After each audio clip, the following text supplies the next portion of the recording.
మా అందరికీ జై శ్రీరామ్. సో కాకినాడ టు అయోధ్యలో డే 1 ఈరోజు కాకినాడ నుంచి అయితే మొదలవుతున్నాము. సో వెళ్ళే దారిలో అయితే పిఠాపురం, ఇలా చేబ్రోలు, గొల్లపురం, తేటకుంట, ఈరోజు అయితే తుని వరకు అయితే డెస్టినేషన్ పెట్టుకున్నాం.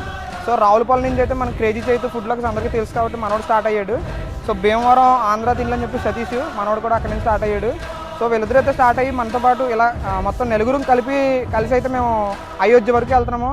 సో వెళ్ళే దారులు కానీ అంతా కూడా మీరు సపోర్ట్ చేస్తారని మనస్ఫూర్తిగా కోరుకుంటున్నాను. అందరికీ కూడా జై శ్రీరామ్, జై శ్రీరామ్, జై శ్రీరామ్.